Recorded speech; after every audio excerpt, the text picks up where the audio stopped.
All right, guys, so now we move on to the serve. So there are different kind of serves in different kind of formats of the games. So we'll begin with a single serve, which is very traditional high and long service.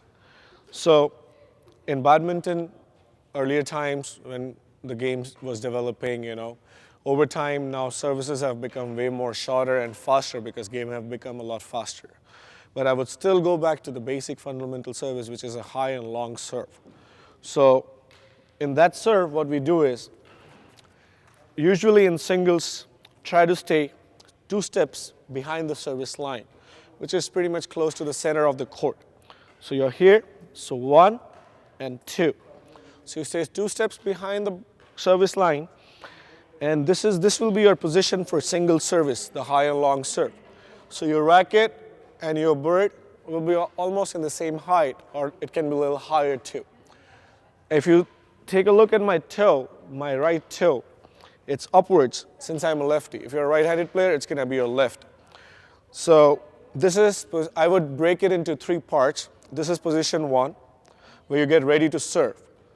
Now in position 2, your toe comes down, your heel comes up on your playing foot, and your racket gets ready to swing.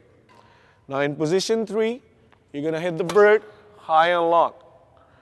So the ideal position for your service, where you hit the bird, is near the service line and the back line in the corner. So this spot right here is a sweet spot for a good serve, because from here, your opponent doesn't really have any sharp angle to any of the corners. If you serve high and long in the middle, no matter what your opponent is going to hit in any corner, it's going to be kind of same distance and same sharpness of the angle. Now, sometimes your opponent is good from the center court, so you might want to change the position of your serve. Still, it's going to be high and long, but it could go from here to all the way here. And that's when anticipation comes in role. You serve to the side, you anticipate for a sharper shot, you retrieve it. And you take advantage of your opponent's thinking that, okay, he's going to hit this, let me just serve there so that he hits a good shot, and I take it. Now I'll show you that second kind of serve. So the first one went all the way in the middle, same action. The second serve will go all the way to the side. So these 2 kind of serves will help you, push your opponent back in the serve itself.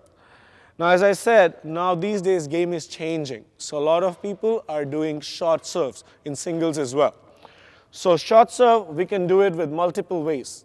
One of them will be forehand short serve, so that you can deceive them by not letting them know if you're going for a high serve or a long serve. You hold the right position, just like you did the long service, but in the end, you end up doing a short serve. So you change the pace of your racket, in the end, just do a short serve. So that's a short serve. You can do the short serve with a backhand as well. So same thing, we stay a little back since we are playing singles, we got to take care of the whole court by ourselves. So short serve, usually I keep my playing foot in front. You could do this as well. But this helps me to get ready faster after service. So you're going to hold the bird with the feather. You're going to use your thumb. And as I showed in the service chapter, we're going to hold a little shorter grip, which helps us swing your racket better. So you go a short serve. So this is short serve for singles. Now we move on to a flick serve. So when you're ready to serve and you know that your opponent has started reading your serve and he's coming and he's killing you too many times, attacking on your serve itself. So sometimes you shock him, you surprise him with a flick serve. So you try to keep your action as same as possible, but in the end you give it a hard jerk with your thumb and the serve goes all the way back. So what happens, your opponent is getting ready to come up on you, but the bird goes back and you take an advantage on your serve. So these were the serves for singles. Now we move on to doubles.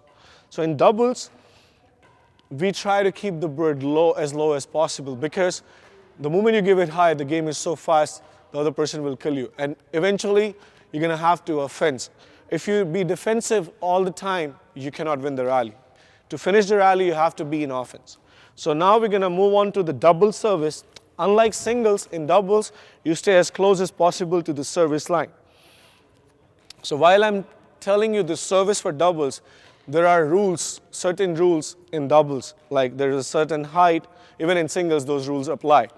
So make sure, usually in World Badminton tournaments now, they have an instrument, an equipment, which measures the height of serving person and gives a fault or whatnot. But when you don't have it, try to take an idea with your last rib. So the bird contact should be below your last rib, and your racket head should be below, facing downwards, below your serving thumb. So when you serve, you try to serve as close as possible to service line and as low as possible, close as possible to the net, so that they cannot come and attack your serve. So in doubles, we have different kind of serves. Short serve as well, you can go very soft, or you could go for a serve a little longer, which goes onto the body of your opponent, which enables you to stun them, and they cannot come up on you. They cannot come jump on the net. And then, just like I told you guys in the back serve, there are different points of serving. You could serve in the center of the court, just like I did in the beginning, or you could serve, to distract them all the way to the side.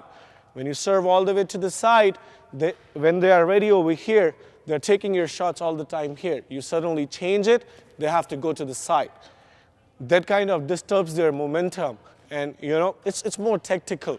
So you guys keep on thinking, how do I change my serve? Simultaneously, you think for the next shot, okay, what's the probable return he's gonna give with me, which we're gonna cover in the next chapter, which is the serve return.